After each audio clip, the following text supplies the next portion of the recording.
pobre. Ya estamos grabando. ¿Cómo están? Bien. Hola, Hola, José ¿qué tal? Luis. Hola, Manuel. Hola, Jacobo. Hola. Muy buenos días. Hoy nos toca hablar de una película oriental. Ya hemos hablado de vaqueros, ya hemos hablado de Mafiosos. mafiosos, inclusive de espías por ahí, pero ahora toca darle la vuelta a los samuráis. Yojimbo, de Akira Kurosawa, un gran director, muy influyente, y con un film que pues le da una gran posibilidad a que aparezca el Spaghetti Western, pero pues no es su idea original tampoco. También proviene de la literatura norteamericana y también del cine western de Estados Unidos, pero lo vamos a ir platicando. Muy bien. ¿Quién dice yo para empezar? Emanuel, te veo con cara de que yo. El que sabe usar la katana, por favor. Emanuel, te cedo la palabra. Ok, muchas gracias. Es que alguna vez les había platicado, quizá de forma apresurada, que pues sí, Yojimbo tiene muchos elementos de una novela de 1929, Cosecha Roja. Kurosawa comentaba que se había basado en una película, La llave de cristal, cuyo guión está basado también en otro libro del mismo autor, que de hecho es el mismo escritor del Halcón Maltés, ¿no? Esa película que muchos consideran que no hubo el cine negro y de hecho la mejor del cine negro. Y en esa película, en ese libro, perdón, de Cosecha Roja, les decía, pues el protagonista es un detective del que nunca se sabe su nombre, que se encarga de enfrentar a dos facciones, en ratos hasta 4 facciones en una sola ciudad, ¿no? 4 facciones de mafiosos. Elementos que vemos de forma ya bastante clara en la película de Yojimbo. Y justo como decía Edgar, pues sí, se ve la influencia en Kurosawa de las películas de western que se habían hecho hasta ese momento. El airecito, la forma en la que se van acercando las dos facciones contrarias, obviamente el duelo final por parte del protagonista y por parte de los mafiosos que quedan y demás. Pero yo creo que una de las cosas que me parecen muy padres, muy chidas en esta película, es cómo se ve reflejado ese carácter un tanto amoral del protagonista del libro de Cosecha Roja, y que creo que queda al dedillo con el carácter de un Ronin, porque eso es lo que vemos, ¿no? Un personaje amoral que trata de buscar su propia conveniencia, su propio beneficio, que en rato se ve también un tanto conmovido por lo que llega a ver ahí, por la mujer, etcétera, pero que finalmente pues no tiene, como buen Ronin, no tiene a quien servirle, no tiene obligación con nadie. Y creo que eso tiene sentido si recordamos lo del samurái que le debió obediencia a su señor, ¿no? Y que si no tenía señor, pues hipotéticamente su deber era el seppuku. Pero si no hace tal cosa, se va a vender al mejor postor. Por eso va por completo con el espíritu de la película lo que hace y lo que deja de hacer Yojimbo o Sanjuro, como él mismo se hace llamar a sí mismo.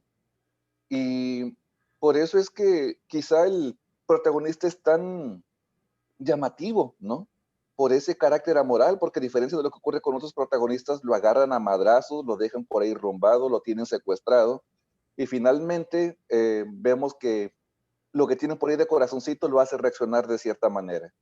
Algo que me llama la atención con el protagonista Toshiro Mifune es lo bien que maneja la espada. Lo vemos de forma bastante realista. Algo que vemos, por ejemplo, actualmente con las películas de samurái es que en muchas ocasiones ya están muy bien vestiditos, muy bien peinaditos, y ahí vemos toda la suciedad, todas las características que se ven bastante reales, permítame la expresión, salapastrosos que pueden estar muchos de estos mafiosos. Y a eso le unamos lo realista que se ve en las peleas y lo bien que seguramente se preparó el señor Toshiro Mifune al momento de usar la katana o el wakizashi, al momento de estar peleándose con los demás. Así que bueno, pues, ¿qué podemos decir, no? Es una obra maestra de la cinematografía mundial de todos los tiempos. Gracias, Emanuel. ¿Jacobo? Bueno, hola, ¿cómo están? Pues, sí, yo creo que soy muy fan de Kurosawa, aunque me falta por ver muchas de sus películas. Digo, el hecho de que sea fan no hace que haya visto todo. Sí, yo a lo mejor soy mucho más fan de lo que es Los Siete Samuráis por muchas razones, pero obviamente Yojimbo es parte fundamental de si podríamos decir a lo mejor un top 5 o top 10 de sus películas, es fundamental. Yo como primer comentario, ayer pensaba, creo que hay dos procesos históricos aquí que son interesantes. El contexto en el que la película se realiza y el contexto de la historia misma de la película. ¿Por qué? El primero, el de la posguerra. Sí, o sea, estas películas de posguerra en Japón son bien interesantes porque si se fijan, pues, como ya saben y como sabemos todos, Japón quedó absolutamente devastado después de la Segunda Guerra Mundial. ¿Sí?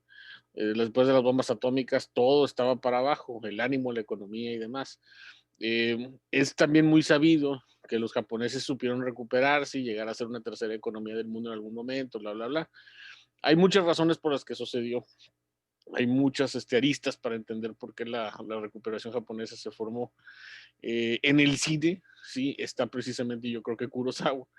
¿Qué tiene que ver Kurosawa precisamente en esto de la recuperación del ánimo japonés? Que estas historias venían precisamente a tratar de que el pueblo japonés viera valores que ellos creían haber perdido, sobre todo durante la época militar que tuvieron a principios del siglo XX y que fueron los que los llevaron a la Segunda Guerra Mundial.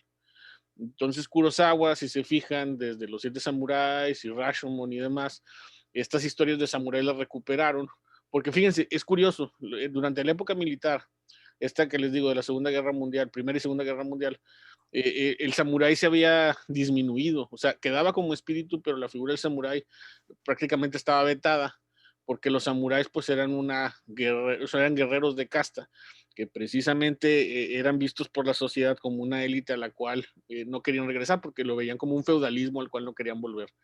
Entonces, apenas termina precisamente la Segunda Guerra Mundial, a los militares se les ahorca, se les manda donde sea, sí, y vuelve precisamente las historias de samuráis.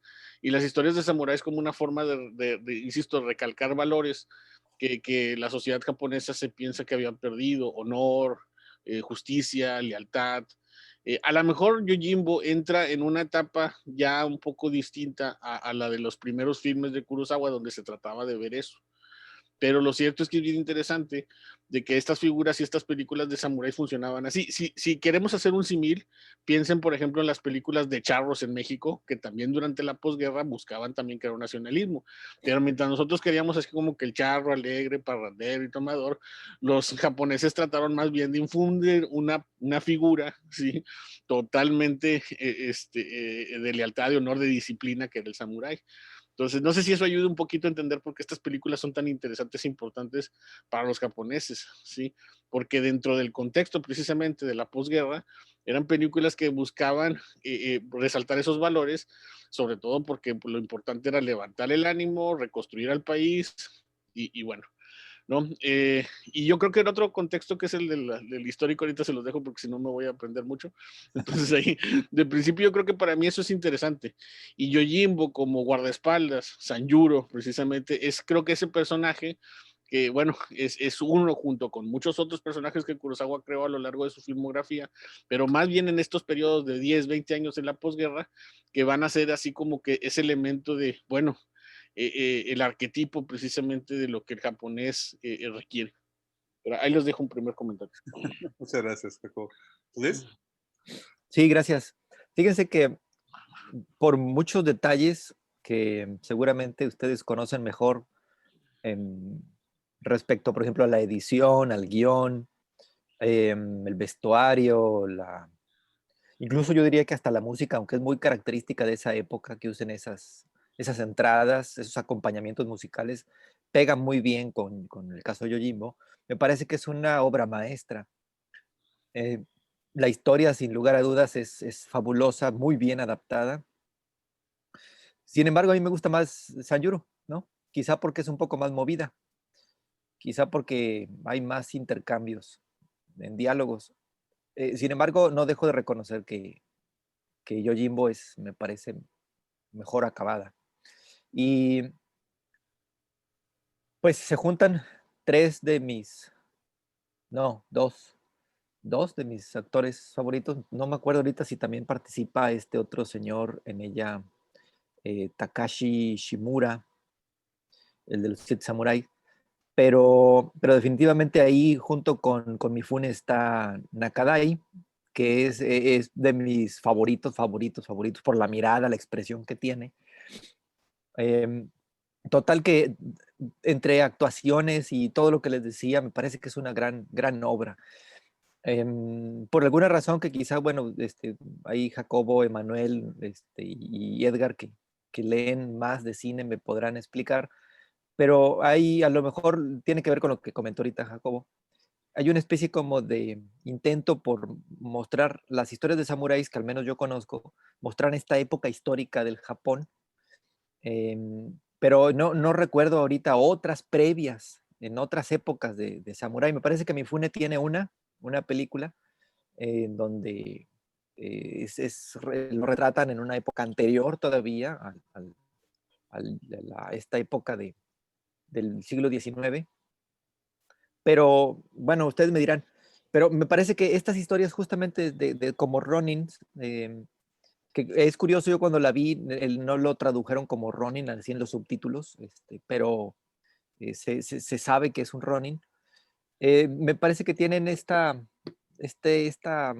sé, como que intención, además de la recuperación del espíritu nacional, como comentaba Jacobo, como que tienen la intención de mostrar cierta complejidad humana, en donde no hay precisamente buenos y malos, sino más bien gente muy compleja de entender, porque incluso aunque nos retraten como que muy despiadados a los integrantes de las familias, tienen sus motivos. Y me quedaba pensando yo cuando estaba tratando de recordar el argumento, ¿qué hubiera pasado si Yojimbo no actúa? ¿O qué hubiera pasado si decide apoyar por completo a una familia? Pues simplemente pasa lo que siempre ha pasado, ¿no? Que un grupo domina al otro y termina pues poner su orden y su organización en un pueblo y con su correspondiente bonanza y también sus injusticias y punto. Pero me parece que el punto es mostrar complejidad y ahorita que comentaba Rashomon, Jacobo, yo creo que ahí se nota también esta idea. Quizá no tan bien lograda como en otras, pero ahí también se nota, o sea, una especie como de matices en el ser humano, muy interesantes. Y el único personaje que se me viene a la mente ahorita que retrata un poco a Yojimbo es Temístocles, ¿no? El ateniense, capaz de jugar con ambos mandos, ¿no? Eh, y quedarse con el ganador. Es muy, no sé, me hace muy interesante. Pero bueno, yo aquí lo dejo. Muy bien, gracias, José Luis. Bueno, sobre la trama, pues, son dos familias que se están peleando por ser la mejor y derrotar la otra, que desaparezca. Y pues el pueblo está desapareciendo. El que está ganando más dinero es el que está haciendo los ataúdes. Muy parecido, como pues como en la película de Leone. Ujú. Y aparece este personaje en el que pues no tiene dónde ir. Este Ronin, dónde ir. Cuando avienta el palo, ¿no? De una Y en el camino y avienta un palo para arriba y para donde el palo se voltee, para allá va. Así empieza la película. Es una trama muy, bueno, en el sentido de que ahí es una masacre al final, que casi todos los que son bandidos son masacrados. Es muy shakespeariana en ese sentido. Hay mucho trama, hay asesinos, o masacre de una familia entera. Y luego, eh, un personaje, como todos ustedes decían, tiene esa complejidad. Pero al final de cuentas es una película muy entretenida. Hay muchas peleas. Sí. El personaje se mete en muchos líos. Se está metiendo en un lío. Si lo comparamos con Jacobo lo estaba mencionando, con pues, la situación de la posguerra, pues es alguien que se está metiendo en una guerra que pues, él no tiene nada que ver ahí, pero con inteligencia está sacando el mejor provecho para sí mismo. Y supongo que ese es el arquetipo que están buscando ahora los japoneses después de la posguerra. Un japonés que sea capaz, que sea sabio, que sea capaz con la espada y que sea capaz de sacar el mejor provecho de alguna situación, de este conflicto. Pero a final de cuentas es para entretener, es para crear esta fantasía, este arquetipo de este personaje, este John Wayne, pero en samuráis. Ujú. Porque todas las películas de Akira Kurosawa tienen mucha influencia, son influenciadas por las películas de John Ford, las películas de Hawks, inclusive películas de vaqueros clásicas de los 30 y los 40. Entonces es como un péndulo, siempre lo he dicho, es como un péndulo.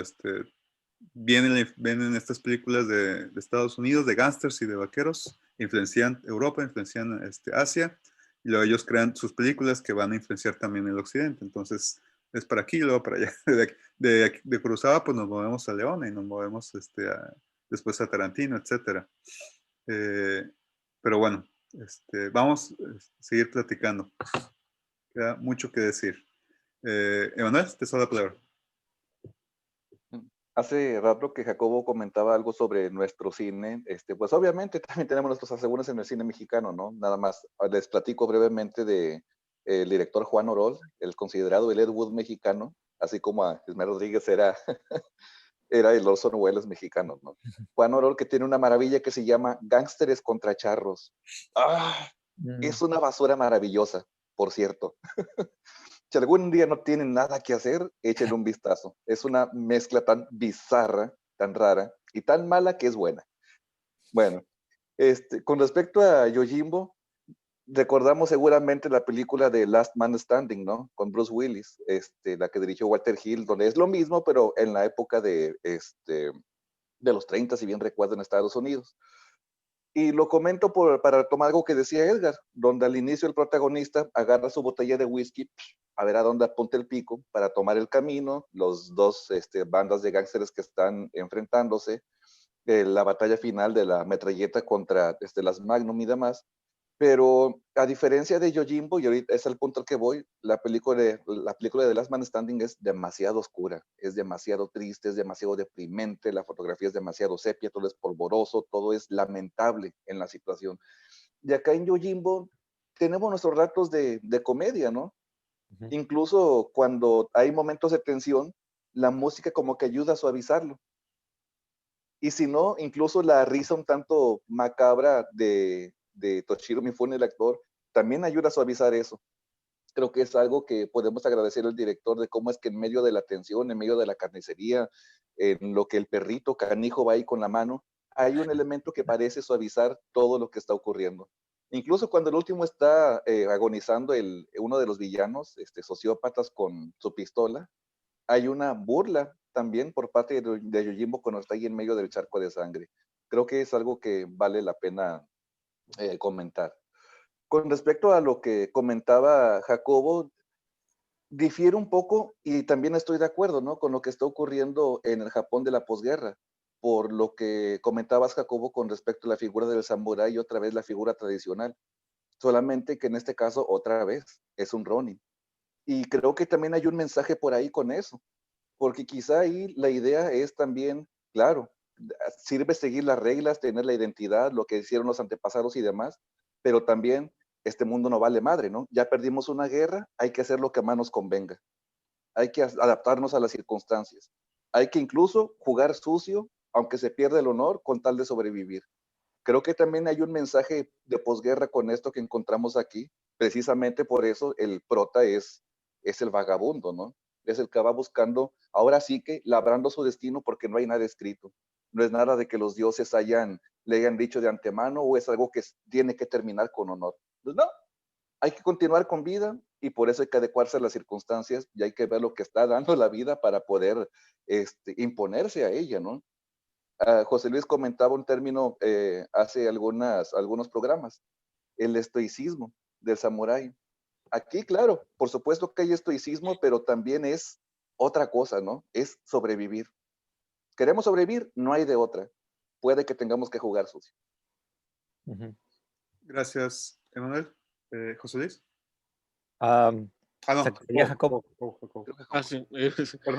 Sí, yo estoy de acuerdo. De hecho, si ponen atención, prácticamente en muy pocas veces Kurosawa usa samuráis. Los 7 samuráis también eran ronin. También, tampoco eran samuráis, porque también precisamente no estaban ligados a ningún señor. Lo interesante aquí es precisamente, y yo generalmente lo comento en mis alumnos cuando vemos historia de Asia contemporánea, es que lo interesante de la figura del ronin, que muchas veces puede ser confundido como una especie de mercenario, que es lo que pasa aquí, ¿sí? Uh-huh.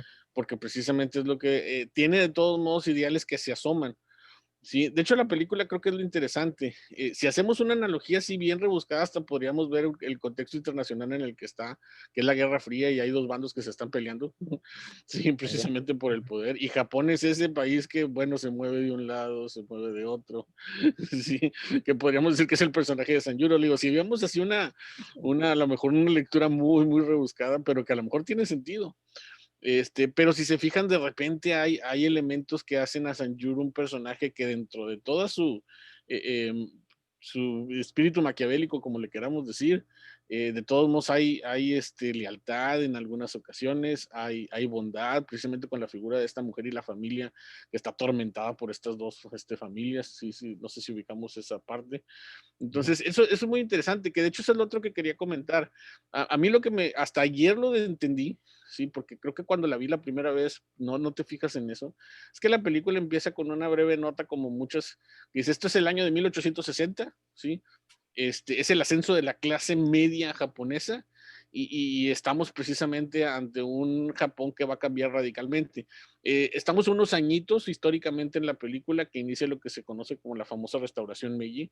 Los samuráis están a punto de desaparecer, ¿sí? Si no es que precisamente ya están desaparecidos y por eso el personaje de Sanjuro no es un samurái, es un ronin, porque precisamente acaba la clase militar, está precisamente a unos años, les digo, de descender. Y entonces aparece esto que es la clase media representada por, ya aquí no por clanes, sino por mafias, ¿no?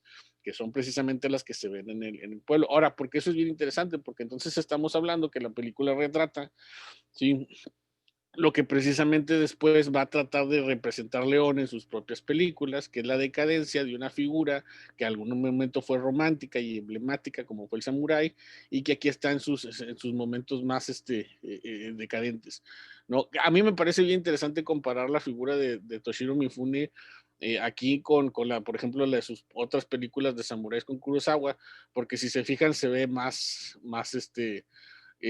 pues más viejo, más gordo incluso, sí, menos ágil, aunque es muy buen con la katana, pero de todos modos sí lo vemos, yo sí veo una decadencia en él comparado con las películas anteriores, pero creo que esa era la intención, mostrar precisamente que el sabor está en decadencia, pero que a pesar de esa decadencia, sigue siendo fuerte de espíritu, de poder, de habilidad. Por eso digo que son esos valores los que creo que son interesantes y que trataban de demostrar, porque, insisto, yo creo que una parte importante precisamente de estas películas era tratar de generar un espíritu de combate, de resistencia, en un Japón que precisamente venía de la destrucción literalmente en muchos sentidos, ¿no? Entonces la figura de Sanjuro, pues yo creo que se puede tomar así, que ya lo mencionaron ustedes, pero lo podemos resumir, un personaje en medio de una turbulencia, ¿sí? En este caso de una lucha entre dos mafias, él tratando de sobrevivir, pero con todo aquello que alguna vez lo hizo samurái, porque precisamente es una de las cosas que también en la película se trata de mostrar, él fue un samurái de la realeza, y ya no lo era, y ya para ese momento ya no tenía sentido, porque precisamente la realeza, que no sé qué, a lo mejor es una mala traducción del japonés, también porque la realeza va cambiando de perspectivas en el Japón, sobre todo de esos años, entendiendo sobre todo que quienes van a restaurar el poder en Japón en esos años es el emperador, y quienes estaban en el poder eran los samuráis, en este caso representados por la familia de los Tokugawa. Entonces, digo, espero no ser muy rebuscado con esto, pero si vemos así la cinta, es prácticamente esta película tiene más sentido que se llame El último samurái que El último samurái. Sí, porque precisamente es de lo que habla, de cómo un samurái se está enfrentando a la decadencia de lo que antes era una casta de guerreros apreciada, romántica, idealista, y que aquí él ahora ya depende precisamente de quien le pague mejor. Sí, cosa que precisamente va en contra de todo lo que alguna vez fue el espíritu del samurái. Y bueno, eso lo hace súper interesante porque entonces el Japón también, que alguna vez fue orgulloso, fuerte y militar, ahora está en medio de una turbulencia en esos años de los 60, de una guerra fría, de un Estados Unidos, de una Rusia poderosa. Y sí, y ahorita sobre todo por lo que dijo José Luis, creo que es bastante oportuna la analogía de ver a Sanjuro como un representante del pueblo japonés que precisamente deambula entre todos esos poderes. Si la ven así, yo creo que sí es una película que puede decir más incluso de lo que hemos hablado ahorita. Gracias, Jacobo. José Luis. Sí, gracias. Tatsuya Nakadai, Emanuel, es el que trae el revólver. y es uno de mis actores favoritos de samuráis. De hecho, yo creo que el gran trauma de este actor es haberse siempre enfrentado a Mifune y haber perdido contra él en todas. Es una... Sí, yo de repente no estoy seguro, me parece que que escuché en Sanjuro cuando decían en japonés, decían samurái. No recuerdo esa palabra en japonés en Yojimbo, lo cual pues hace más sentido con lo que estamos platicando ahorita. Estaba recordando el asunto que comentaba Emanuel respecto a lo desaliñado que estaba el personaje y también se hace presente en otras películas del mismo Kurosawa, en donde se nota que ya no hay tanta pulcritud en los personajes, ya son más del pueblo, son pues más apegados a la realidad. Y recordaba ahorita, por ejemplo, el de Mifune cuando hace cuando participa en Siete Samuráis, no recuerdo el nombre del personaje, por lo que comentaba ahorita Jacobo, de que se ve más gordo, más, no sé, más descuidado. Pues sí, si lo comparas, por ejemplo, con el personaje Siete Samuráis, un tipo que a pesar de lo jocoso que era, pues con él no te enfrentabas, ¿no? Imponente por completo, y más con ese espadón que se cargaba, que no sé si tenga un nombre en japonés para ese tipo de mandoble japonés, ¿no? Más gigante. Sí, en verdad se notan las diferencias, y a pesar de que ya no se le ve como esa figura imponente, en Yojimbo se le reconoce lo diestro que es. Y una cosa que me llama mucho la atención es como el personaje femenino de una de las familias, que no recuerdo el nombre de la familia, realmente eh, como que hacen ver con mayor énfasis a Yojimbo que esta es una cosa en la que él tiene que divertirse. No se puede entregar a ninguna familia porque ambas lo van a traicionar en un momento dado. Y de repente parecería que una familia no lo va a traicionar, pero terminarían traicionándolo, principalmente por la llegada de del que trae el revólver, ¿no?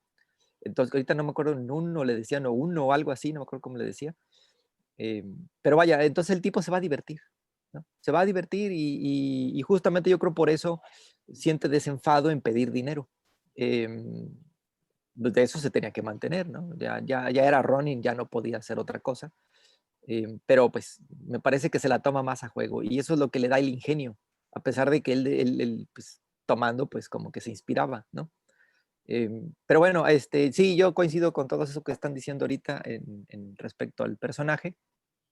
Y había algo más que, a ver si ahorita me acuerdo en una última intervención así cortita, a ver, hay algo que se me estaba viniendo a la mente y de plano se me olvidó.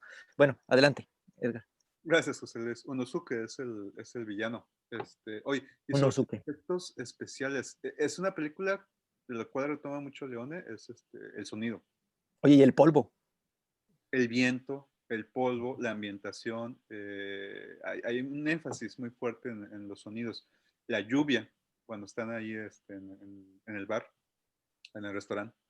La lluvia, cuando están esperando que se acabe para que ya inicien las batallas. Y el viento al final, que no la he visto, no me diga nada, pero Facebook ya me spoileó una escena en la que aparece Ahsoka en el Mandaloriano, que Ups. es muy relacionada con Yojimbo.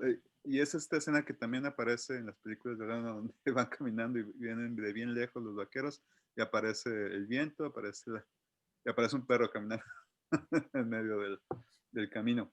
Eh, Eso es Kurosawa. Es crear este momento de ambientación y preparación para después el enfrentamiento en el cual 1, 2, 3, 4, ya, se murieron 4 cuatro Ronin. Y es anticlimático, porque no se va construyendo y es un gran clima. No es, se va construyendo, se acabó. Y eso ya fue el clima. Fue rapidísimo. Y si no lo viste, pues regrésale, porque está increíble. Está muy buena la coreografía. Entonces, los elementos de sonido, lamentablemente la capacidad de grabación no era tan buena en Japón en esa época, después sí lo fue, pero en esta película todavía no. Pero aún así, los elementos ahí están, ya presentes. Y sí hay una gran diferencia para mí entre Yojimbo y Sanjuro. Para mí fue concebida Sanjuro en la creación de esta película porque en Sanjuro es un personaje mucho más elaborado, más complejo, más sabio y se enfrenta al elemento social eh, más complejo porque el bien y el mal se pierde más bien da más sabiduría, tiene a sus alumnitos y les da más sabiduría, entonces el elemento del maestro es muy importante aquí. Y en la de Yojimbo es el bien contra mal. De hecho, parece distópica la película, por lo que estaba comentando Jacobo.